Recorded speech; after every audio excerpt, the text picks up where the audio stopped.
Etxepareren euskara jalgiari plazara mezuarekin bat, eta mezu beronen ildotik, euskalduna jarri mundu osora, esatera edo planteatzera gatozkitzea gaur gure lagun artean.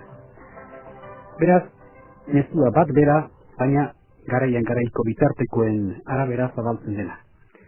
Etxeparek imprenta bidez nahi zuen euskararen edazena Gutenbergen galaxian txertatzeko, guk berriz, gaurko bitartekoa baliatuz, teknologia berri eta sare telematiko bidez barreiatu nahi genuke gure euskalduntasun eta gure kultur ondarea gaurko mundu globalizatuan.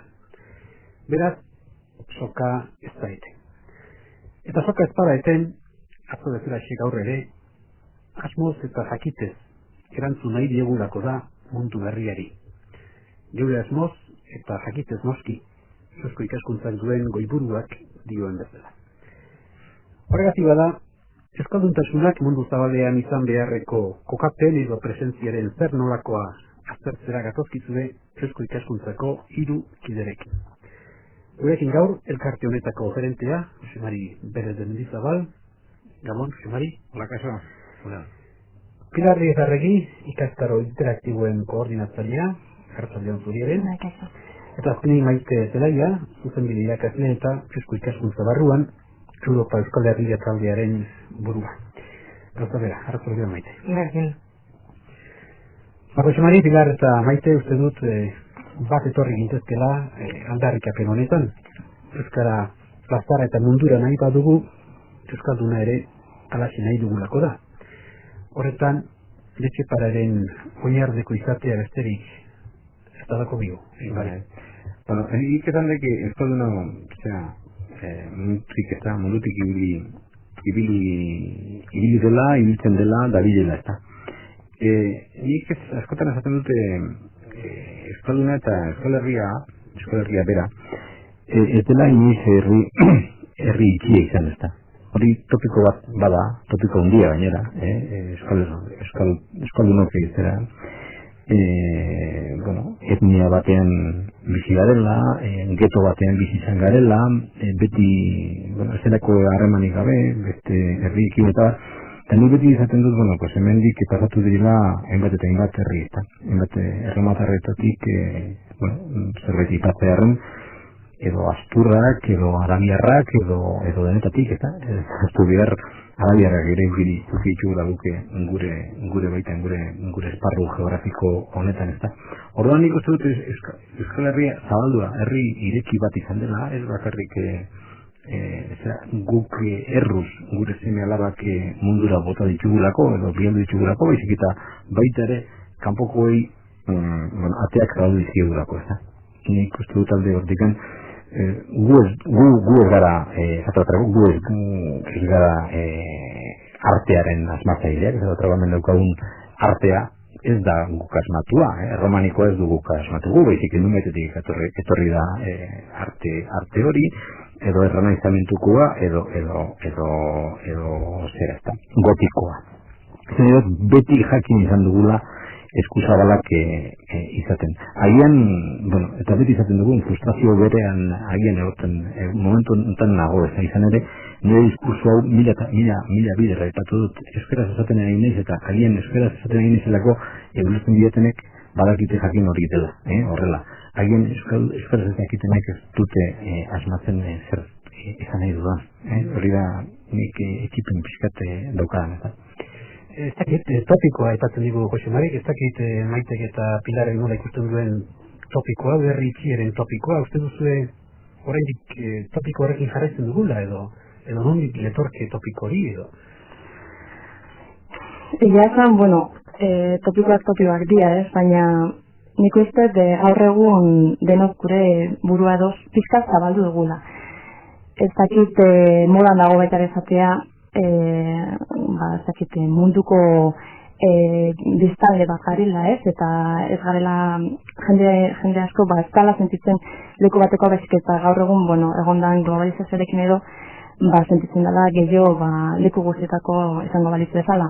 Hori baitare euskaldunentzat ona izango litzateke, azken finean ez dakit nola baina parte gu hemen sentitzen garen bezala, kanpoan daudenak ere bere munden edo egongo balira bezala ere sentitu daitezkelako. Hala ere galdetuko nuke ez dakit izan aldaba herri txirik. Gure initia izan bada, ez dakit zer esan nahi den, beste batzu ez direla irekiak izan edo. Nik ezakitu besteak izan diren. Nik Euskal Herria pixkat ezagutzen dut eta nik jakin badakit. Bestela gainera, horzen bat milioi persona pasatu diren gure Euskal Herritik bakar Santiago bidetik. Atara kontua hortik ez da. Horren nik horretik, bueno, pues, nera ia puntua gaurko salazaldi txiki honetan izango detekela gu ez garela, ene ustez, gu ez garela bat ere erritzi bat, baizik eta beti nik uste dut bekoki zabalaz zera jokatu dugula, ez da.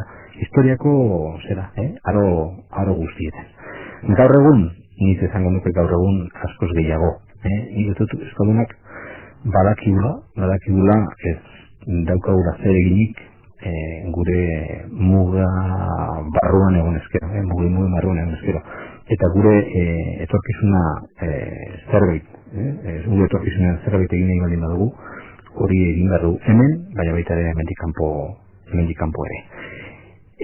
Agian lehen begiratzen genuen, edo ikusten genuen, dela gutxi arte ikusten genuen Europa izan zitekela, gaur egun telekomunikazioekin eta teknologia berriekin, agian Europaren kontzeptua bera ere, ez unidade geopolitiko bezala, baizik eta, pues, esango nuke, auzoko bezala, agian gaur egun den auzo global honotan, agian Europa txikiz ere gelditu zaigu. Pues, dakizun bezala, pues, jorratu berri dut, hain gutxi direla, Ameriketako zenbait lurraldetan ibili naiz, eta han dauzen euskaldunak, momentu honetan gureagoak dira, telekomunikazio berri esker. Nik esan duke gureagoak dira, izan ere deskubritu dugu beste mundu bat, eta teknologia berriek ematen digute aukera beraiekin ere lan egiteko. Haiek gurekin eta gu beraiekin. Nik uste momentu honetan arte, eta behar bada aurreko garai batzuetan, identitate kultural propio bat eukitze horrek suposatu duen arren behar bada ez dakit, suposatu izan duen arren balako estruktura propio batzuk eta bar sortzea gaur egunean hori aurrerago horrela izan bada ere nik uste gaur egunean mundua globalizatzearen prozesu honekin, globalizazioaren prozedimentu honekin, ezinezkoa litzatekeela, ez da Europa mailan ere, zenfinean identitateri mantentzea. Ez da, esan nahi dut horrekin, globalizazio prozesu honek, azkenean bideratu duena da, Europa ahal egintzea, baina Europa bezala, identitate europear propio bat mantentzen. Eta pentsa horreko indikan zer kosto daukan, alegintzia ez da Europa barruan identitate propio bat mantenitzea, ez da. Nik uste, orain arte izan bada ere, momentu konkretu baten, momentu historiko ematen izan bada ere, gaur egun behintzat hori egizatekeela posible ere izango, ez da. Urte betetzea ospatzen ari gara, ez da? Orain txiberroita marrurte, este honetan, Europak. Dena dela, beti ere pertsona ospetsu eta gure ordezkari gorenen ahotan entzuten ditugu askotan horrelako asmoak, euskalduna mundu guztira eta bar. Zenbateraino daukagu txertaturik asmo hori mundurako gure bokazio hori. Zenbateraino daukagu txertaturik herritar zorion gogoetan. Benetan sinesturik eta konbentziturik gaude. Hala bada hor oraindik duda muda edo lambro iren bat. Herritar zorion artean, bat konsigna moduan askotan entzuten da bai gu mundutarrak, gu europarrak, nik ez dute, sinitzen dugunik. Nik uste dut, hemen ere, eta edo zintokiten bezala, nik uste dut, ezade bat dago, kanporako izan den jarioa, giza jarioa izan da behartuta. Inork ez du bolondarez oso jente gutxi jodu, atzerri da. Alian bai, egon daitezke, baina emigrazioa beti behartuta gertatzen da, eta uholdeak dira, emigrazio uholdeak beti izan dira, behartuta. Bai, joan den mendean eta baita mende honetan ere, Gauza da, hain zuzen ere gaur egun momentuetan eta organizazio hori, inorez begiela, oso jente gutxi begiela kanpora, ezta? Nik uste dut, hemendik joan ziren azkenengo euskalduna, 50. dekada horretan izan zen azkenengo handia, ezta? Gaur egunez, gaur egun hemen gaude. Horrek ez du ezan nahi, momentu honetan, espirituan behintzat, unibertsalak izan gaitezkeela. Eta areago gaur egun, izan ere, ez da beharrezko, fizikoki, inora joan behar unibertsalizateko, edo mundu guztitik ibilializateko. Gaur egun, lehen komentatzen duen bezala, arrazoiengatik teknologiak markatzen duen, eta ez du sublimatu nahi zera, teknologia, eta ez du mitifikatu nahi. Baina ez dut, hori egia da, konsultazio bat egikaztapen bada. Gaur egun, horrek egiten gaitu, zera, unibertsalagoa. Ene ustez, eta, bueno, Euskal Herritik ez nagoiaz ere kanpora, zer esanik ez, gu kanpora begira lan egin behar du. Ez igual globalizazioa beti ikusten da zerbait txarra izango balitz bezala, eta izan daiteke kasu batzutan, baina ez batzutan, egia da teknologia berri hauekin, hori, Josmarek izan duena, hemen egon da Euskalduna sentitu zaitezke, eta baita ere, kanpan dauden Euskaldunekin gertuago, ez? Eta hori ere baloratu behar da. Nik ustez.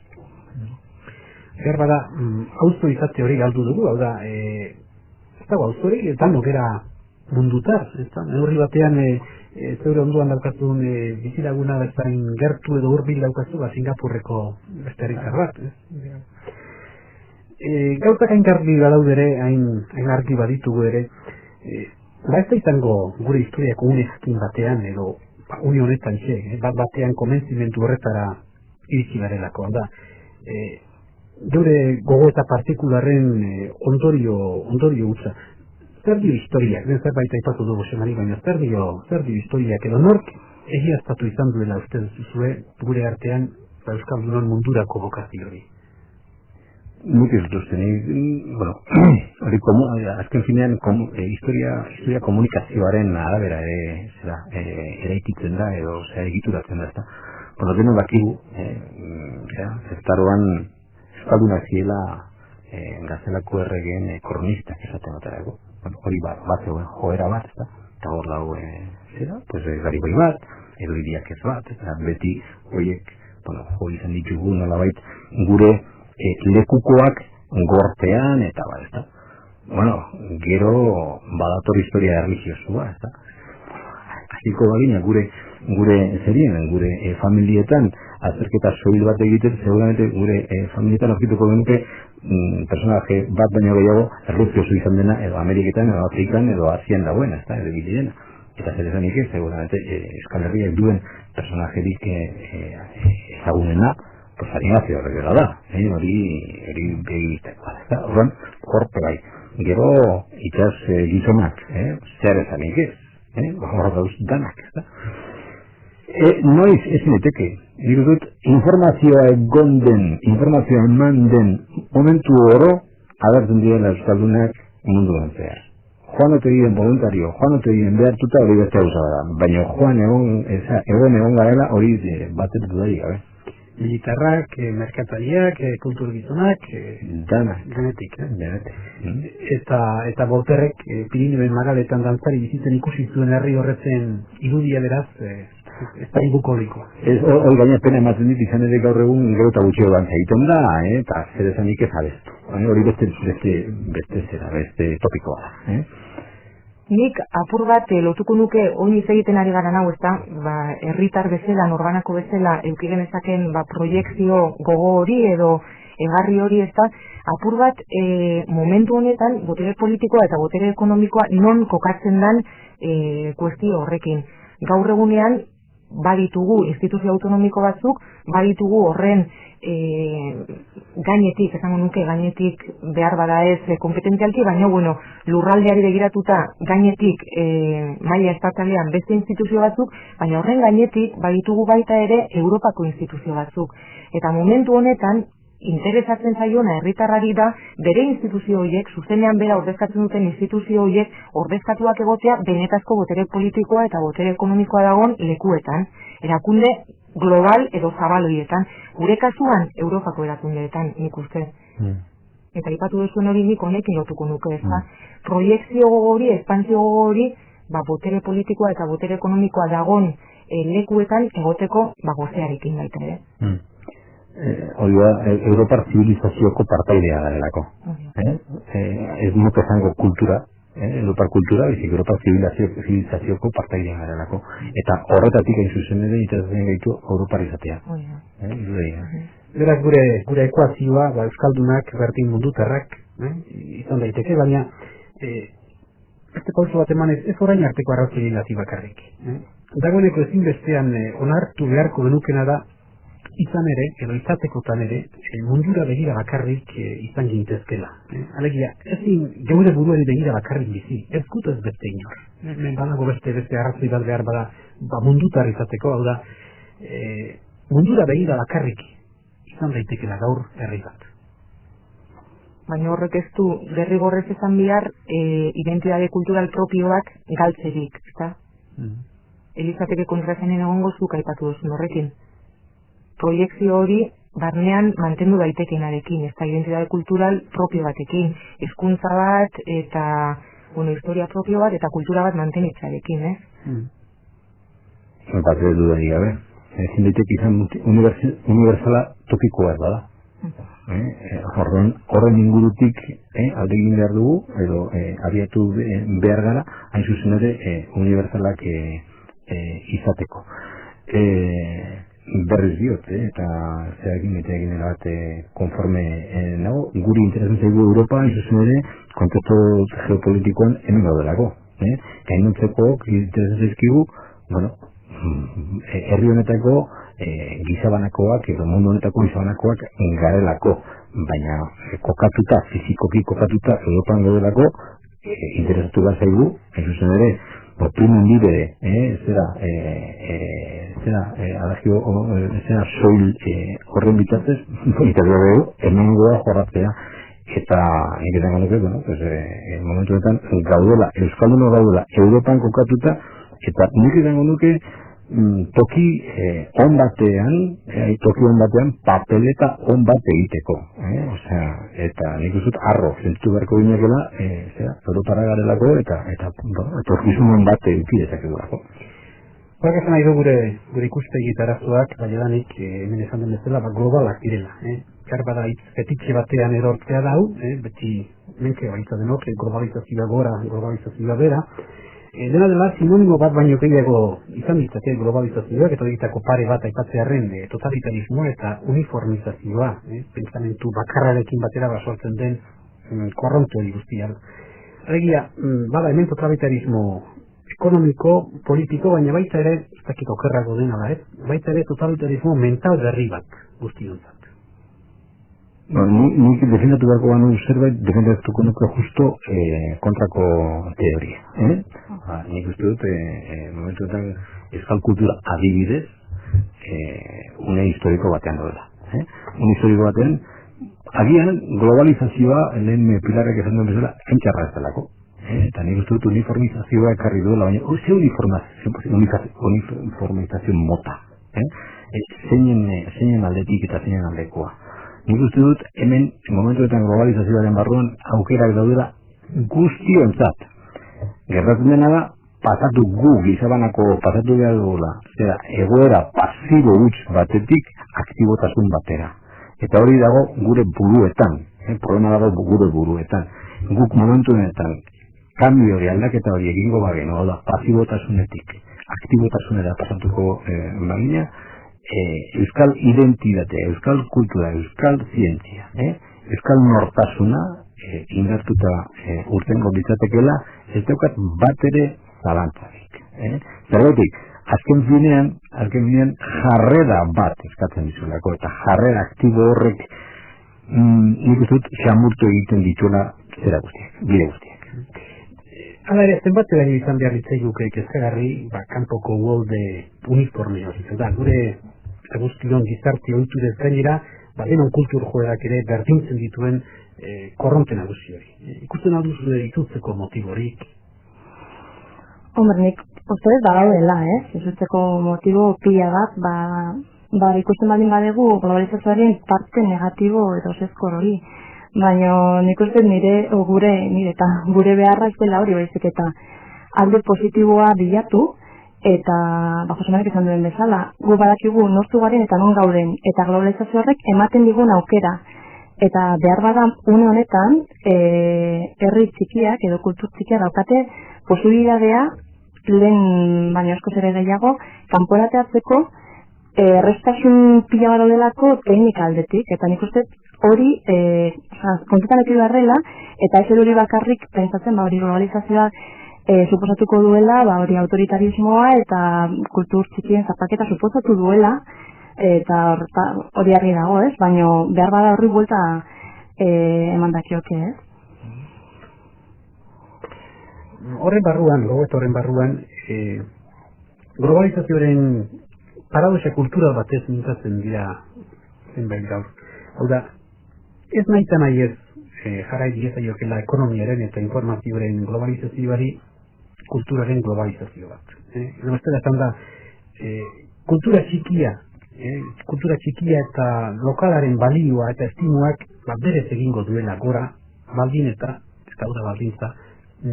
eta babes identitario bat gauzatzeko kai baldin bada. Horretaraino jo gabe ere, nik ipiniko nuke beste ejemplo, gure kasuan eta dago ejemplo simpleago bat. Duen dakigun nola, eta gaur goizien bidugun prensaurreko bat eta horretan Euskal Legearen 15. urte muga dela eta puntu horretaz deginda azpimarratu ina. Euskararen egoera esate baterako medioetan, nahiko kaskarra da, badirudi medioek jan egin dutela, medio hundiek jan egin dute, baina esan genezake bat ere dudari gabe ere Euskararen presentzia herri hartuta, tokiko pentsari eta komunikabidei esker, inoiz baino osasuntsuagoa dagoela. Inoiz baino gehiago irakurtzen da, inoiz baino gehiago ikusten da tokiko telebistak euskeraz eta bat. Hori kasu bat, kasu txiki bat izanik, eta hori estrapolatu egin diteke sari unibertsalera. Zate baterako sari mediatikora, telematikara eta internetera.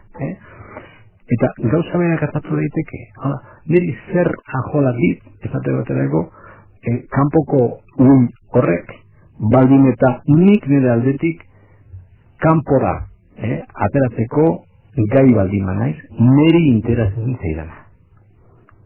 Nik egin diezaioket kasuala ez, uin horri, baina nik uste dut, eta momentu honetan dudari gabe, medioak, teknologian modernoei esker sortutako medioak demokratizatu dutela joan etorria. Informazio eta dokumentazioa eta konozimentuaren ezagutzaren joan etorria. Horri heldu behar diogu, demokratizazio hori eman delako, ene ustez, eta nik konstatazio edo egiaztapen egunerokoa daukat. Izan ere lan egiten dugu guk, medio hauekin, eta benetan esan dezakegu guri, euskal kulturaren kudeatzaile bezala, inoiz baino hobeto doatu dela. Alde horretikan, esparru berriak aurkitu ditugulako, sistema berriak aurkitu ditugulako, kontuz, esan behar dudanarekin, esate baterako euskal herrian zenbat euskaldun bizi gara. 2000 erdi, euskaldun bentzat baskoak. 2000 erdi, eta zenbat bizia kanpoan. Hame baina eskolgu, gehiago bizia kanpoan, nun egon dira gain arte horiek. Ozeanos bestaldean, edo Australian, edo Europa. Gaur egun, horiek, edo horiekin behintzat, zubiak montatu ditzakegu. Hemendikara, eta handikona ere bai. Hau da, urteetan eta dekadatan, horiek umezko aurkitu dira munduan. Euskalduna, gure euskalduna. Gaur egun, lan egin dezakete interakzioari esker gurekin tiempo realean iragia. Hori nabazi dugu, konturatzen ari gara posibilitate horretan. Gelditzen baldin bagara, eserita eroso gure jarlekuan noski garzain urteko gara. Baina aprobetzatzen jakiten baldin badugu eta baldin badakigu, nik ez dago bat ere dudarik irabaz urten gaitezkela. Urten gaitezkela, ez urtengo gara bizik, urten gaitezkela. Garbi dago erantzun horrek geure buruari begira jartzen gaituela eta geure baitan daukagula hori aztertzea. Azken batean, nor eta zer garen gu eta zer dugun guk inori eskaintzeko gazetuz. Hemen jarra dizakigu gaurko gogoeta hau, baina horretik musikarentzat tarte labur bat. Adibidez, ez dugu guk izan Mozart bezain bateko musikari ospetsurik, baina bai Arriagako Juan Crisostomo, gure Mozart txikia batzuek esatea. Bero orkestra lanetik, nazioen kontzertuko sinfoniatik, ona hemen, 3. mugimenduko Minueto Allegro 3.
Arriagako Juan Crisostomo entzunda gero, euskalduna abil mundu guztira esanez, jarraitzen dugu gaurko lagun artean, Eusko Ikaskuntzako Jose Mari Berez de Mendizabal, Pilar Diez Arregi eta Maite Zelaia solaskide ditugula.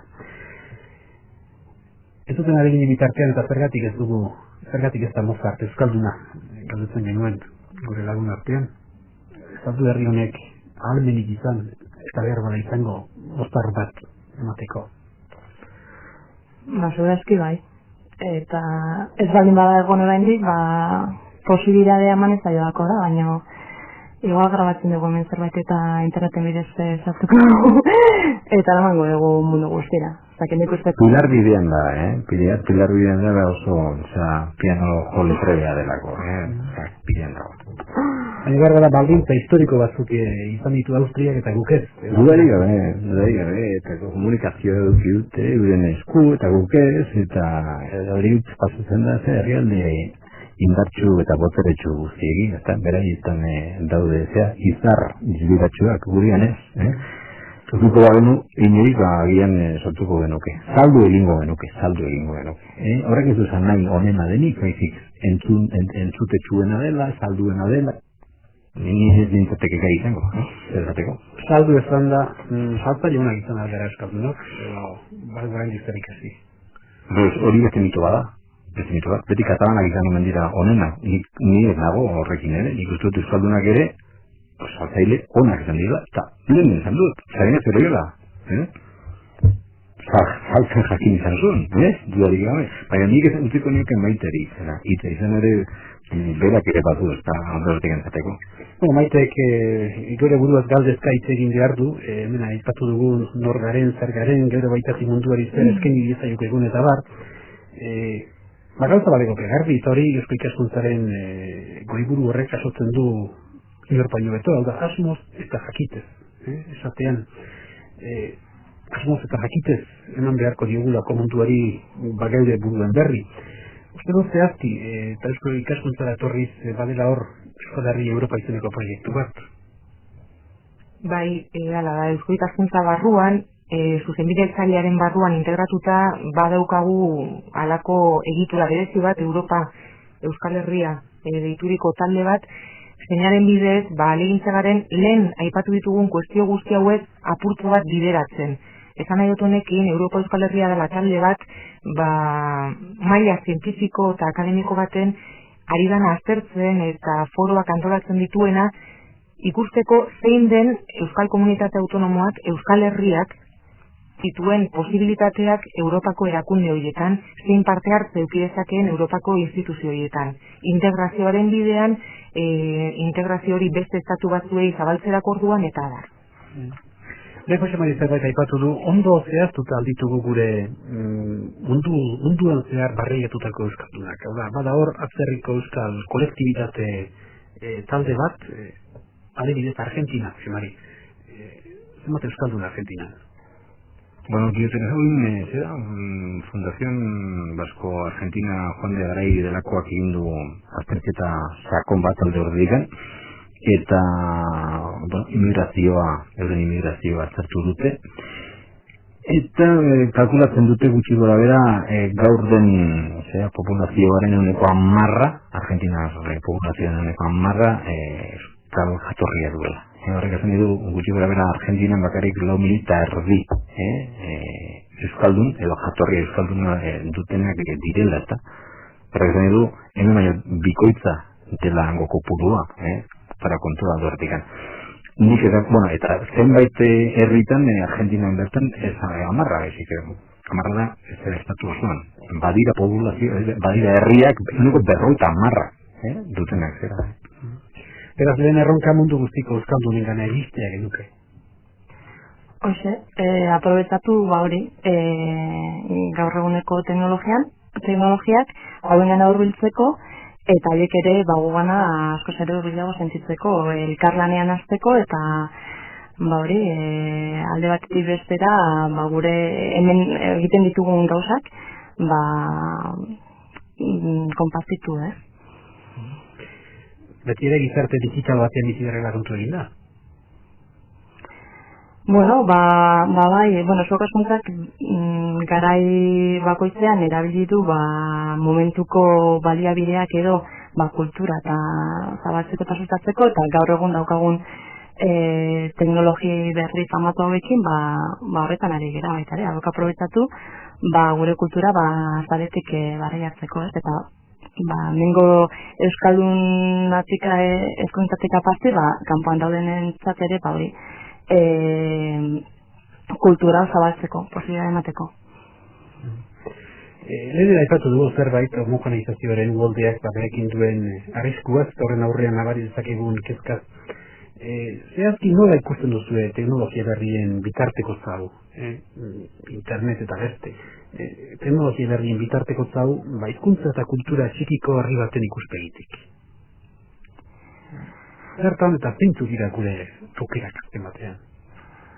Bueno, aukerak dira, ez dakit pentsatzen ari naiz orain, adibidez, jakinet kurtsoan, datorren kurtso akademikoan, urrian ezten ere, hasiko dan, zukaskuntza kantoratutako kurtso bat, nun posible izango dan, munduko dozein tokitik, euskal kultura ikastea, euskaraz eta gai batzuk erraz izango dira, baina, bueno, bai historia, bai musika, arte, ekonomia, ekologia eta gai guzti hauek, bueno, hemendik egin dira ikerketak, baina ez kasu honetan ez dira bakarrik hemengo ikasleak izango, baizik eta kanpoko jendea ere posibilitatea edukiko du gai hauek aztertzeko, eta horretaz kontuatu gara eta horretaz ari gara lanean. Nik esango nuke, nik gehituko nioke Pilar esandakoari, hain zuzen ere direla ikaslea, baina baita irakasleak ere. Hau da, lehen aipatu dugun zubia, zubi hori albideratzakoan, horrek ematen digu aukera, bai hemendik mundura zabaltzeko, baina baita ere mundutik onuntza ekartzeko. Ni lehenko gunean, oraindik egin berri dudan bidai honetan, hainbat aldiz aipatu dut, noiz ikusi da, esate baterako, Buenos Aires batean, 250 ordutako ikastaro bat euskaraz eman alizatea, goi mailako 60 irakaslerekin, orain eman dezakegun bezalaxe, eta kosto askoz gutxiagoarekin. Hau da, irakasleak ez dira mugitu behar, ikasleak haintze dauz, eta jarraitu dezakete. Kursua, berme guztiarekin kaliadeko kursu bat jasoko dutela. Hori da, teknologia berrien erabilpen ona eta egokia. Horregitik diogu, ondo erabilita baldin badira teknologiak gure zientzia, gure kultura, gure nortasuna indartuta atera daitekela. Ustez hori da bat. Eta gainera teknologia berriek. Gaur esate baterako, Pilarrak aipatu duen kursua. Hemen badugu beste aukera bat, presentzialean jarraitzeko euskal kulturaren gaineko kurso bat, jakitez izenekoa. Ematen ari gara, hiriburu, eman dugu enerte, lau urte badamatagu, eta hori ematen ari gara, 115 irakasle, eta daukagu ikaslegoa. 115 irakasle ari dira. Hortik eta, zer gertatzen zaigu? Ezina dela, irakasleak denak euskaldunak ez direlako, ezina dela, kurso osoa euskaraz ematea. Berriz, teknologia hori esker, 115 irakasle horiek, nahiz eta egin artean, nahiz eta ez izan euskaldunak, teknologia horien bidez, eman dezakezu. Euskaraz, eman dezakezu. Gazteleraz, eman dezakezu. Frantzesez, eman dezakezu, nahi duzun hizkuntza. Hori, beste eredu bat, hain zuzen, erabilpen onari dagokionez. Nik uste dut, berriz, azpimarratu nahi dut, guretako mesedegarria ez gerta daitekela baizik, izango dela erabilpen ona. Beraz, hezkuntza interaktiboaren baliogarritasuna, ez da? Bat ere dudari gabe, Pilarrek dara mazaia 3 urte, ez da? Pilar? Bai. Bueno, hori da, ziginean inguru bero zenbideko master batekin, baina bero urtero beste bat erantzi dugu eta datorren urterako 4 eskeniko ditugu, ez? Nik hori uste dut gauzarik garrantzitsuena ez dala bakarrik hori Josmari komentatu duen bezala. Daukagun irakasle hoberenak aukeratzeko posibilitatea, ez? Hori alde batetik, beste unibertsitateekin hitzarmenak egiteko aukerak eta beraiek bere tokitik mugitu gabe gure kurtsoetan parte hartzeko posibilitatea alde batetik, eta bestalde ikaslegoaren aldetik ere, orain arte daukagun esperientziarekin, 30% edo kanpoko jendea da, Latinoamerikako jendea da. Pentsatu, orain dela 3 edo 4 urte, ez dut uste hainbeste Argentinako jende edo Mexikanoak bazikitela euskuk asuntatzen zan. Baina gaur egun, gure logoa, pizkat simbologikoa da, baina hori da, zabaltzen ari da mundu guztiatetik. Eta baita ere adibidez, Txinako emakume bat ari da baita ere gure kurtsoa jarraitzen, eta hori baloratu behar da, imaginatu, egunero, hainbat mezu, munduko edozein tokitik hartzea, daukan garantzia. A ber, honetzero norbaitek esan du, esnobismotik esan du bat ere proiektu honek, hau da, kanpora urrutiko itxaurren bila joan beharrean, hain sendotu aldaukagu hemen parruan, eusko ikaskuntzen zabalkunte hau, zenbaterainoko etekin ateratzen diogu hemen bertan, kanpora joaten ibili beharrik gabe, geure nortasun hori, geure kulturari, hau da, urrutiko kontu bezala ikustea, eta gure arrakasta hortxe ikusi nahi izatea, baina behar bada barrutik, edo hemen egin beharreko lanetik pixka bat eskasago izatea, edo? Baleike, horreitik diogu, esate bat dago adibide honetan, ari garen adibide honetan, gure kurso presenzialean, dia 4 urte eman ditugunean, eundamamos irakasle, eundaka ikasle, 4 urtetan, eta horrein, zarera pasatzen gara. Nik esango nuke, negargarria izango lizatekela, aukera bat ipini, hemengo, kolektibidadeako era kanpokoak gehiago izatea, orduan aukerak berdina dira, kanpokoentzat eta hemengoentzat. Orduan, ikusiko dugu, zein den erantzuna, izan ere, interneten erabilpenaren kopurua edo porcentajea antzerakoa da, gurean edo munduan. Hau da, porcentaje hortzea hauz, euneko 10, 12, hortzeroz. Baina, hori ikusiko dugu, zer nolako jarrera dagoen euskal populazioa. Eskotan aitatzen da komunikadeetan eta besteetan, euskal intelektualitate hori non daukagun, gure komunitate zientifikoa eta bar, eusko ikaskuntzaren gogoetan ez dela. Zenbateraino batu du eusko ikaskuntzak edo zenbateraino iritsi da, gure intelektualitate hori eta gure komunitate hori elkartzera edo nola ikusten du eusko ikaskuntzak gure eusko ikaskuntzen garapen hori.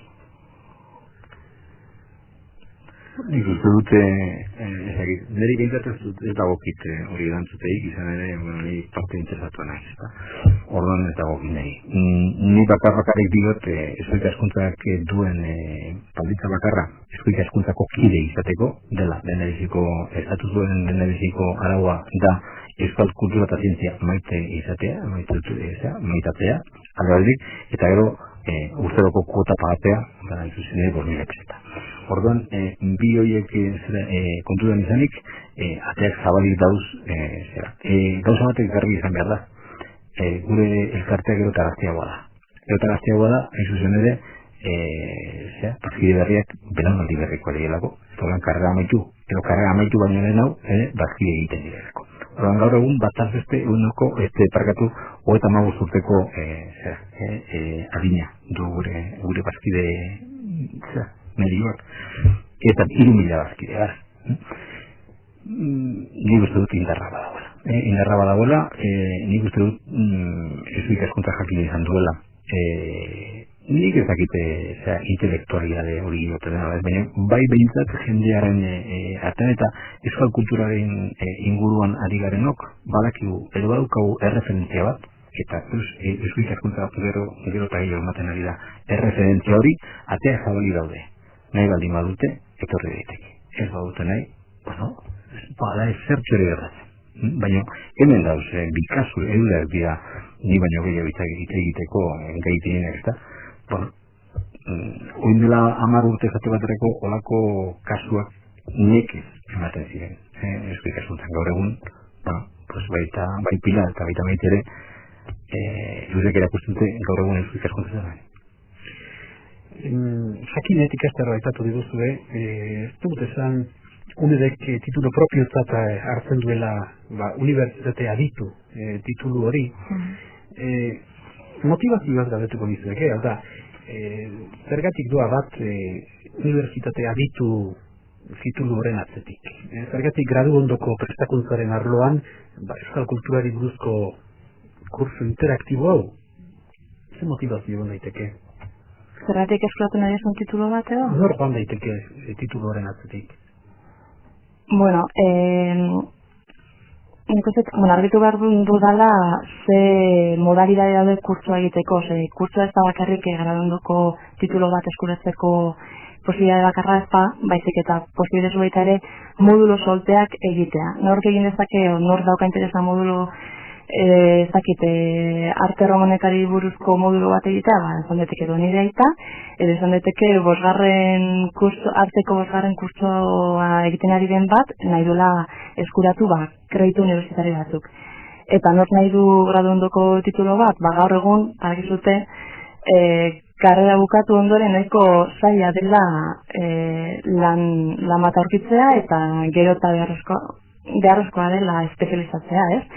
Eta orduan, lako kurso batek ematen baldin badizu posibilitatea, hain gai ezberdin aztertzeko eta hauei buruz ikertzeko eta ikasteko, eta gainez titulo bat ematen baldin badizute, titulutik talkoagun guztiok, zenide hor barnean zatu daiteke, aukera polita da. Beraz,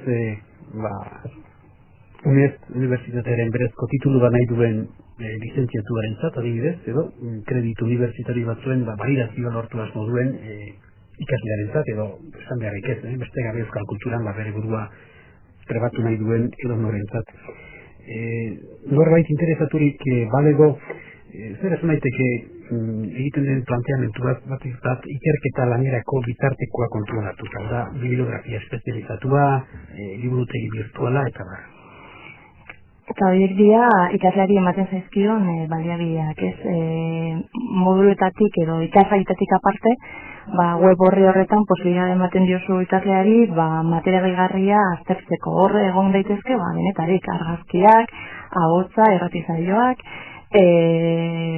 beste nirezun materiala, ez?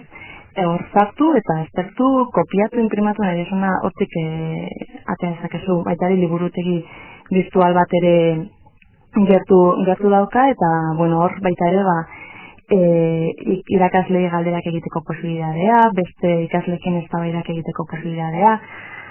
Nik ez dut uste urrutiko edo ikastaro hauek beti izaten dute hor galtzen dela pizkat ikasleen arteko saltza, ez? Baina eta internet igual izan daitekeela hor mabaldezala bakoitza berezian ikasten, eta baina zer esanik ez, argi dago baita ere, interneteko horretan, horitzat edo eztabaidetan partzatzeko posibilitatea, irakaslearekin edukiko duzun harremana, idazkariarekin edukiko duzun harremana, nahiko estua da, ez da bakarkako lan bat izango. Beraz, unibertsitate virtualaren pareko ekintza, ez da? Hala ere ez da kultura zaretik banatzeko eusko ikaskuntzak egin duen lehen ekintza. Barira hor, ingurubiro zuzen bidea, nazioarteko merkataritza eta bar. Eta jarraituko dugu, izan ere ez dugu ipatu, baina beste baten martxan ipiniko duguna kazetaritza digitala da. Hora, 40 bat irakaslek, euskaldunak, gehienak, eskainiko dioten mundu guztiari, kurso oso bat, kazetaritza digitalari buruz. Erakutsiko dugu, munduari erakutsiko dugu, hemen badakigula.